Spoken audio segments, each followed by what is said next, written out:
Tu m'as vu? Ah oui, je t'ai vu. Vous pensez que l'anneau de Frodon n'a jamais rendu invisible? Ça tombe bien, nous aussi.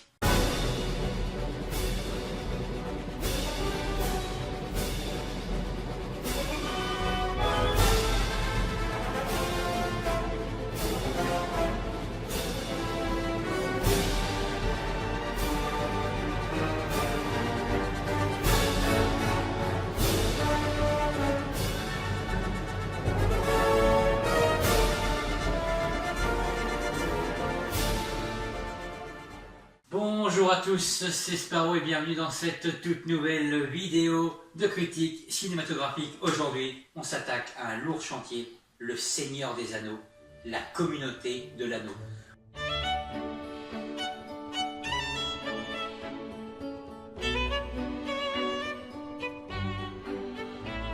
On ne parlera que du premier chapitre dans cette vidéo, ça ne veut pas dire que j'exclus la possibilité de parler des autres chapitres.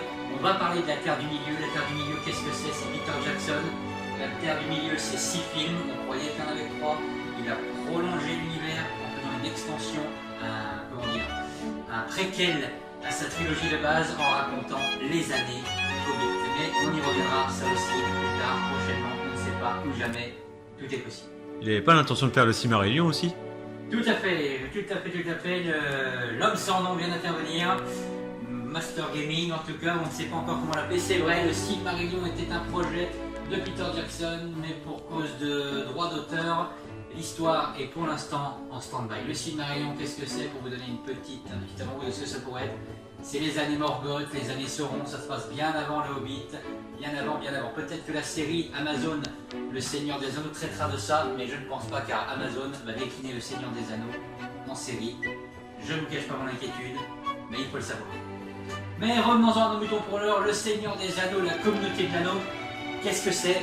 Ça pose les bases, c'est avant tout une histoire d'héritage, on peut le dire comme ça.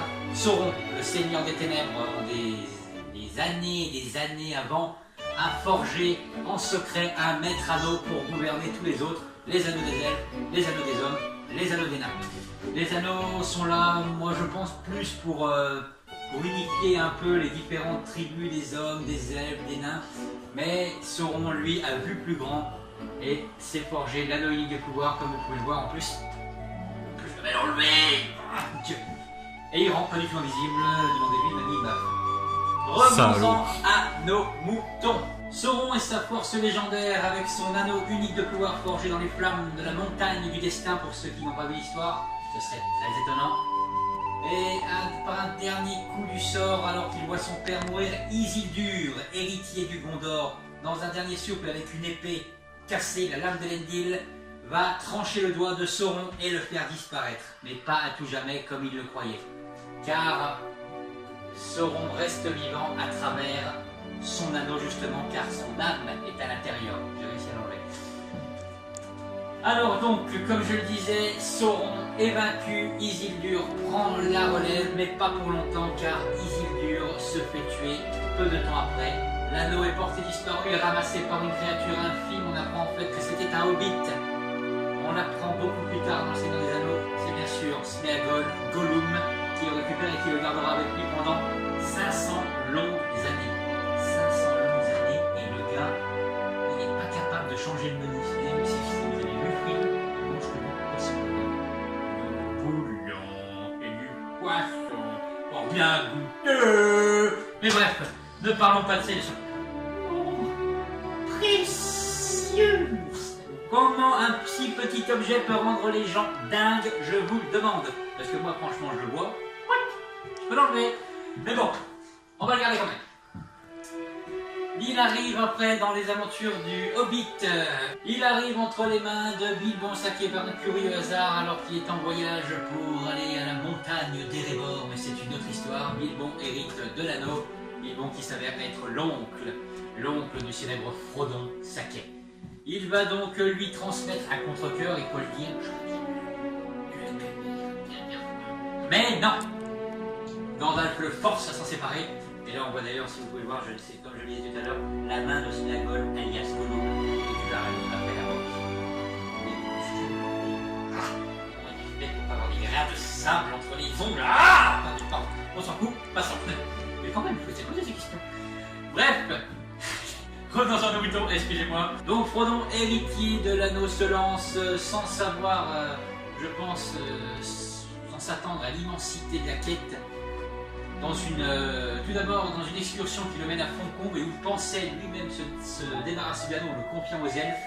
Mais on sent bien que les elfes n'en veulent pas, personne n'en veut, car l'anneau a le pouvoir de changer les gens et de faire ressortir en gros tout ce qui est esprit de tentation, esprit un peu du mal si on veut, car il faut pas oublier quand même que c'est le Seigneur des Ténèbres qui l'a forgé le machin, quoi. C'est pas la fée des dents, quoi. Donc voilà, imaginez la fée des dents forger un anneau, quoi. Non, c'est pas ça. Donc le Seigneur des Ténèbres a une véritable arme de destruction entre les mains, à ne pas confondre avec une oreille. Non.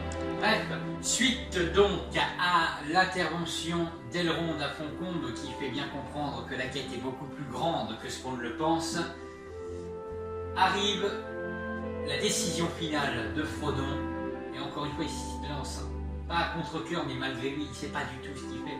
Il se lance dans une quête intrépide, il décide d'aller lui-même détruire l'anneau. Et pour ce faire, ils vont former la communauté de l'anneau dans une scène que j'adore dans ce premier film, où tout le monde intervient et dit « Mon épée est vôtre, et mon arc est vôtre, et ma hache !» Avec le petit nez qui a une moustache. En vrai, ils ont tous une moustache.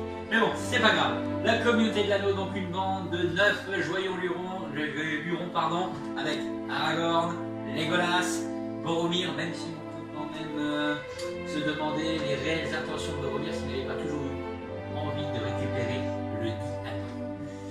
Il y a aussi 4 hobbits,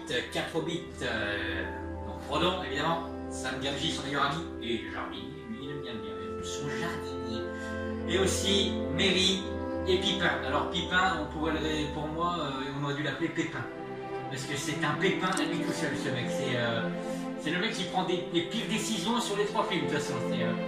Où est-ce qu'on va?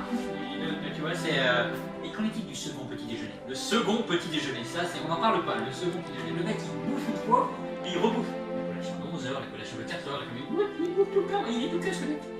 Et en plus, il marche pieds nus. Il marche tous pieds nus de toute façon dans ce film. À part Gandalf. Et donc Gandalf, dernier membre, Gandalf et Gimli, pardon, j'avais pas dit Gimli, donc Gimli le petit nain, et Gandalf le gris, pardon, le magicien, présent dans tout l'univers d'ailleurs, Hobbit et Seigneur des Anneaux confondus. Donc voilà, que vous dire sur ce film, si ce n'est que le premier pose les bases d'une quête absolument hors norme. Alors pour moi, ce premier film, et c'est là où ça va être une première critique un peu négative, il faut savoir, je vais vous confier un secret, moi qui ai regardé beaucoup de films depuis mon plus jeune âge, que la première fois, je me rappelle, je l'avais loué en VHS, Le Seigneur des Anneaux, à l'époque, les DVD n'étaient pas encore arrivés sur le marché à l'époque du Seigneur des Anneaux, c'était en train de se faire, mais il faut savoir que, parce que c'était en VHS, mais qu'il ne m'a pas vraiment plu, il ne m'a pas laissé un bon souvenir quand je l'ai regardé. J'ai su réellement apprécier le contenu de la communauté de l'anneau quand, quelques années plus tard, j'ai vu les 2 tours, et encore plus quand j'ai vu Le Retour du Roi.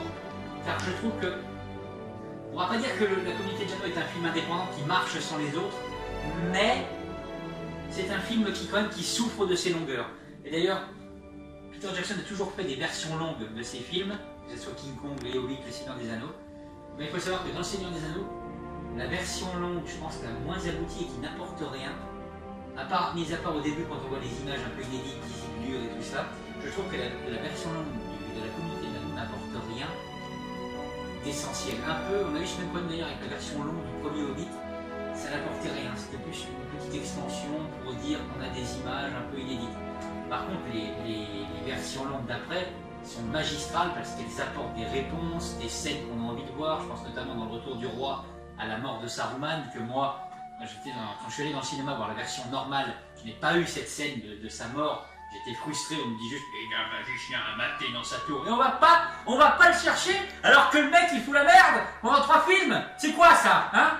Mais en fait c'était un cadeau, il le réservait pour la version longue. Alors voilà, pour moi la version longue de la communauté de l'anneau n'apporte rien de plus. On dirait que Gandalf se moque de moi maintenant dans le film. Oh, il va intervenir. Il voulait pas faire une version longue de la version longue? Tout à fait, il faut savoir que Peter Jackson a déclaré récemment qu'il avait de quoi fournir des versions longues de ces versions longues, de ces 3 longs métrages du Seigneur des Anneaux. Qu'est-ce que ça veut dire des versions longues de versions longues? C'est-à-dire que le mec, à la base, la communauté de l'anneau en version normale, c'est déjà 3 heures, 2h55 pour être précis. La version longue, c'était déjà 3h30. Et la version longue de la version longue, il a dit qu'il avait encore 1h30 d'images supplémentaires par film. Qu'est-ce qu'il va nous refoutre là-dedans? 3h30. Ajoutez à ça, j'ai pas dit 3h, j'ai pas dit 1h30 sur les 3 films, 1h30 par film. Ça veut dire que ajouter à ça 3h30, 4h30, 5h. On va se poser devant, le mec se pose, il se pose devant son canapé, tu vois. Et je te regarde, chérie. Me parle pas, là j'en ai jusqu'à minuit, je regarde la première version du Seigneur des Anneaux. Ah, mais je croyais qu'il durait 3 heures. Mais non, petite, elle dure 5 heures maintenant. Mais bon, oublions ça, c'est vrai que je pense que c'est pas nécessaire. Parce que qu'est-ce qu'ils vont nous montrer? Ils vont tout nous montrer à ce moment-là. Quand les arrêts pipi pendant la quête, ils vont nous montrer même, je sais pas, Gandalf en train de jouer avec les elfes, à cache-cache, j'en sais rien, mais il faut arrêter. On arrête d'étendre l'univers, c'est très bien comme ça. Je dis pas que la version longue est pourrie, elle n'apporte rien. Alors une version longue de la version longue. Faudrait limite faire un film à part en fait. Une sorte d'extension. Moi je pense qu'il faudrait rien faire du tout. Oui aussi, oui. Mais... S'ils veulent faire des extensions à la rigueur, ça, racontez-le dans la série au pire. Si vraiment vous y tenez, mais même là j'y tiendrai pas. Je préférerais pour la série voir quelque chose de totalement inédit que de revoir du réchauffé de ce qui est magistral et merveilleux. Je suis pas en train de dire d'ailleurs, parce que vous m'avez entendu parler négativement de la communauté de l'anneau, je suis pas en train de dire que c'est un film mauvais. Juste que c'est un film qui s'apprécie plus en ayant vu l'œuvre complète. En l'ayant vu à part, j'ai été déçu. Après, j'avais 10 ans aussi, peut-être que je comprenais rien aussi. Mais, bon. Donc voilà, la communauté de l'anneau prend forme en tout cas dans ce film.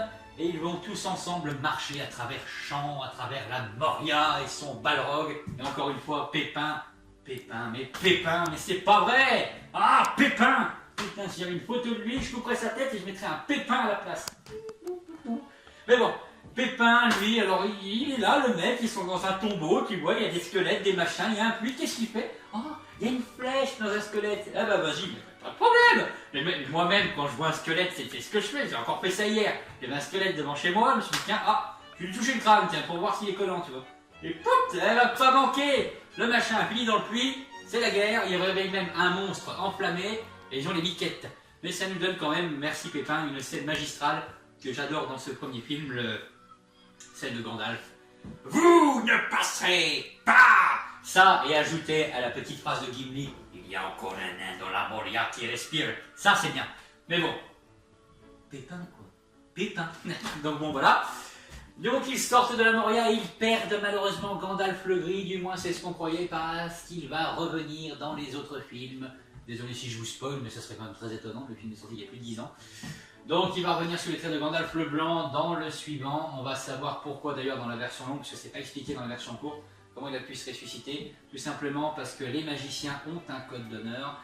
Et il faut savoir qu'il y a un magicien qui gouverne les magiciens, et dans cet univers-là, c'est Saruman le Blanc. Sauf que Saruman le Blanc a trahi l'ordre des magiciens en se ralliant à Sauron, et c'est pour ça que Gandalf est revenu sur les traits de Gandalf le Blanc pour remplacer Saruman, le petit méchant. Voilà, ils perdent un de leurs membres, en tout cas c'est ce qu'ils croient dans le premier opus. Ils se retranchent donc sur une forêt gouvernée par Galadriel, qui elle aussi est, on pourrait dire qu'elle est pas vraiment membre du clan des magiciens, mais elle fait partie en tout cas de cet univers des gens de pouvoir. On le voit notamment dans le Hobbit quand ils sont en réunion avec Elrond, Saruman qui n'a pas encore trahi, même si on voit que il y pense quand même comme Kylo Ren et le côté obscur. Mais bon, il fait pas ça, hein, mais il pourrait. Enfin bon voilà, en tout cas, après être sorti de là, Galadriel qui était un poil tenté par le pouvoir de l'anneau, le refuse et le laisse à Sauron. Et qu'est-ce qu'elle lui donne à la place? L'équivalent d'une bougie. Puisse cette lumière vous éclairer dans les endroits sombres. Donc voilà, ensuite Galadriel lui montre la voie, lui dit de garder confiance en lui, mais lui dit que c'est une tâche, et c'est là qu'elle le met sur la voie, que c'est une tâche qu'il ne peut accomplir que seul. Et ça va lui donner encore plus la puce à l'oreille à Sauron quand Boromir, j'en parlais tout à l'heure, Boromir a toujours eu un espèce de... attiré par le pouvoir de l'anneau, et voilà, a essayé donc à la fin du film de le dérober à Frodon. Il se rend compte bien sûr de son erreur et meurt dans une scène magistrale où il sauve justement Merry et Pipin. On aurait peut-être pas dû parce que les conneries sont encore à venir dans les 2 opus prochains. Super Pépin, tananana, super Pépin. Mais bon, on en reparlera de Pépin si je fais la suite de ces aventures. Je pense qu'ils auraient même pu faire le Seigneur des Pépins. C'était bien aussi, ça passait, hein, de toute façon. Il y avait matière à faire 3 films, hein, c'est clair et net.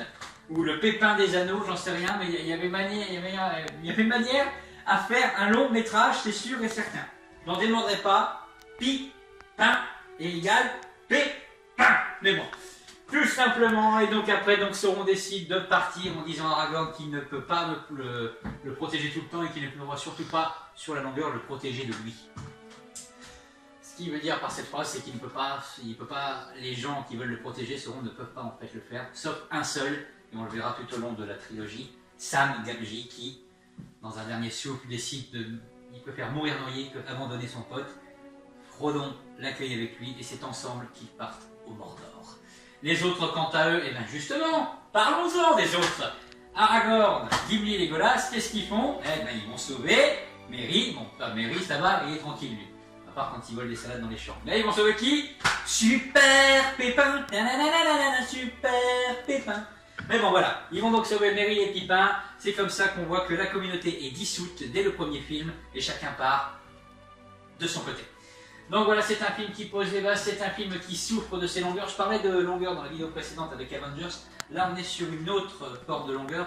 C'est une longueur... Bon, on a des dialogues magistraux, on a des personnages quand même bien travaillés, de bonnes répliques. Mais c'est un film qui souffre de ses longueurs. Je trouve qu'il y a... Alors, pour moi, un bon film, c'est pas essentiellement des batailles. Mais dans un film comme ça, on s'attend quand même à beaucoup plus de batailles. Et on a la bataille en résumé au début. On a la bataille de la Moria et la bataille de fin. On a 3 batailles. Bon, la bataille de magicien dans Isengard est pas mal du tout. Voilà, tout ça pour dire que c'est un film qui, pour moi, les deux suivants ont été tellement travaillés que je trouve que celui-là est un peu en demi-teinte par rapport aux autres. Alors bien sûr, dans une trilogie, dans un univers aussi étendu que celui de la Terre du Milieu, du Seigneur des Anneaux, il faut poser les bases à un moment donné. Et puis c'est adapté d'un bouquin, on peut pas faire n'importe quoi, d'accord. Mais je trouve que le film pouvait aller peut-être un peu plus loin dans la narration. Et j'aurais attendu justement que la version longue nous explique un peu plus de choses. Il y a juste une scène que j'ai bien aimée dans la version longue, c'est qu'elle relie à un moment, elle fait la connexion entre le Hobbit et le Seigneur des Anneaux. Alors que ça, quand il a fait la version longue, il n'avait même pas tourné une seule image du Hobbit, mais il savait déjà où il voulait en venir. C'est une scène entre Gandalf et Frodon. Gandalf observe la côte de maille en mithril de Frodon et lui dit, ça c'est une scène qu'on n'a pas dans la version normale. Il lui dit à un moment, il ne l'a jamais su, Bilbon, mais le cadeau que lui a fait Thorin valait encore plus cher que tout son royaume et que tout l'or qu'il y avait dans les montagnes d'Erebor. Il faut le savoir, c'est une petite connexion parce que la veste justement en mithril que donne Thorin à Bilbon, on le voit dans le Hobbit, la bataille des 5 armées. Donc il savait déjà 10 ans, parce qu'il s'est écoulé à peu près 8-10 ans avant, entre le dernier Seigneur des Anneaux et le premier Hobbit, il savait déjà où il voulait en venir, il savait qu'il le réaliserait, même qu'il devait réaliser au départ le Hobbit en 2 opus, il en a fait 3. Voilà, c'était tout pour aujourd'hui, n'hésitez pas à réagir en commentaire, dites-moi ce que vous en pensez, réagissez, abonnez-vous, on like, on aime, toujours plus de vidéos, pour l'instant on est dans le ciné, l'unboxing va arriver, le gaming, la cuisine, on est là pour vous, c'est le multiverse. Allez, je disparais. T'as toujours pas disparu. Hein.